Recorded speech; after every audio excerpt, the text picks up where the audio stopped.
মিলন, মিলন, আর কতক্ষণ কতক্ষণ এইভাবে আদালতে সময় নষ্ট করা হবে?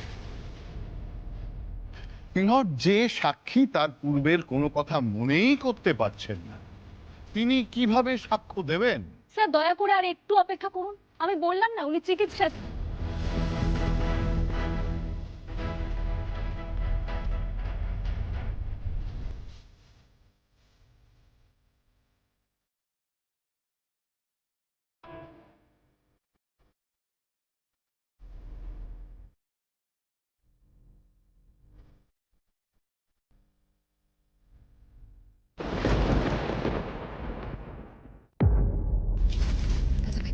একবার বাইরে গিয়ে দেখো না ওরা এসছে কিনা। আমি দেখছি, এক সেকেন্ড। অংশুদা, একটা অ্যাক্সিডেন্ট হয়েছে আমাদের। বড় রাজাবাবুর জ্ঞান নেই।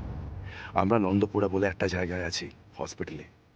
তুমি ধানুকে আরেকটা ডেট নিতে বলো হিয়ারিং এর, আর তোমরা চলে এসো। ফুলকি, একটা দুর্ঘটনা ঘটে গেছে। ধর্মাবতার, এখনই একটা খবর এসেছে যে নন্দাপুরতে একটা অ্যাক্সিডেন্ট হয়েছে। সেই অ্যাক্সিডেন্টে আমাদের সাক্ষী প্রতাপ নারায়ণ চৌধুরী উনি জ্ঞান হারিয়েছেন।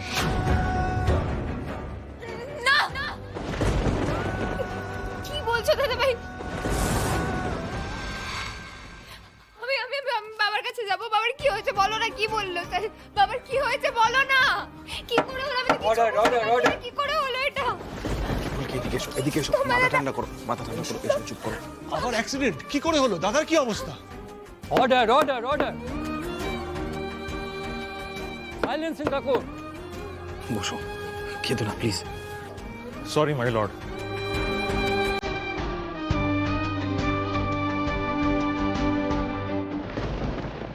ইওর অনার, এর আগেও আমার সাক্ষী প্রতাপ নারায়ণ চৌধুরীর অ্যাক্সিডেন্ট ঘটানো হয়েছে।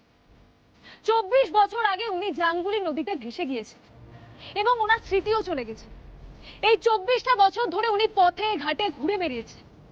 এখন যখন ধীরে ধীরে ওনার স্মৃতি ফিরছে এবং ওনার বিরুদ্ধে হওয়া অন্যায়ের বিচারের সময় এসেছে, তখন আবার একটা অ্যাক্সিডেন্ট। মহামান্য আদালতের কাছে আমার একটাই প্রশ্ন, এই অ্যাক্সিডেন্ট কি নিজে থেকেই হয়েছে, নাকি আবার আগের মতো এই অ্যাক্সিডেন্টও ঘটানো হয়েছে?